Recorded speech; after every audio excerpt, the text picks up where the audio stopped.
नमस्कार प्रणाम। हम खेसारी लाल यादव सबके गोड़ छुके गोड़ लगतनी। अपना देश में अजीब सिस्टम हो गई आज के डेट में, चाहे वो महाराष्ट्र होके, बिहार होके, यूपी होके, चाहे कोनो राज्य होके, मंदिर के गेट ना खोली लेकिन रैली टाइम से निकल जाता। बताई ब्यास लोग के प्रोग्राम के परमिशन नहीं खे, लेकिन ये लोग के हल्का कह जाला बाबू नॉमिनेशन। हाँ, नॉमिनेशन टाइम से हो जाता। का सिस्टम आ गइल बा। बताई हमनी के माई के पूजा करे खातिर भी सरकार से परमिशन लेके पूजा के पड़ी।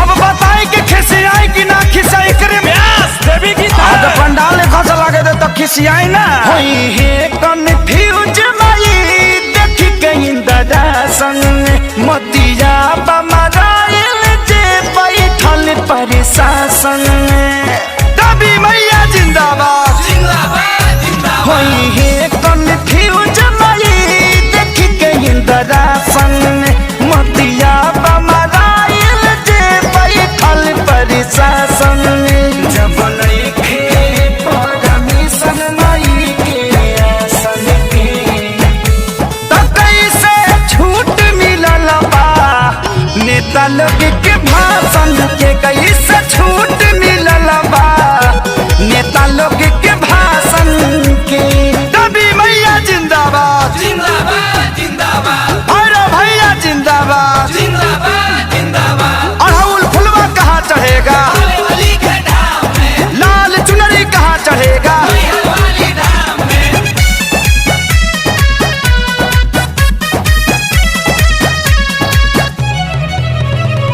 रैली में भरल लोगवा से कोना कोना पूजा में जुटबो तो हो जाई कोरोना।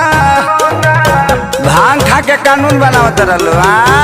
रैली में भरल लोगवा से कोना कोना पूजा में जे जुटबो तो हो जाई कोरोना। परिभाषा होवे तो सुशासन के त कैसे छूट मिलल बा नेता लोग के भाषण के कैसे छूट मिलल बा नेता लोग के भाषण के। ताजा नारियल कहाँ चढ़ेगा धूप अगरबत्ती कहाँ जरेगा विंध्यवासिनी धाम में।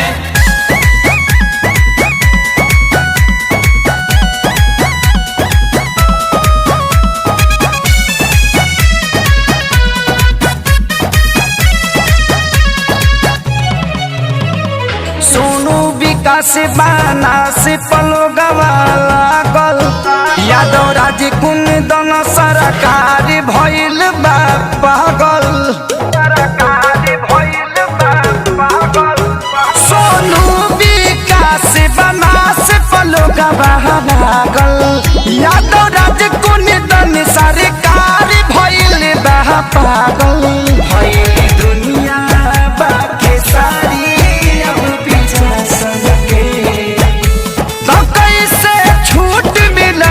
नेता लोग के भाषण के कोई से छूट मिलल बा नेता लोग के भाषण के। जले माई के मूर्ति ना रखाई तले वोट ना दियाई। जय माता दी।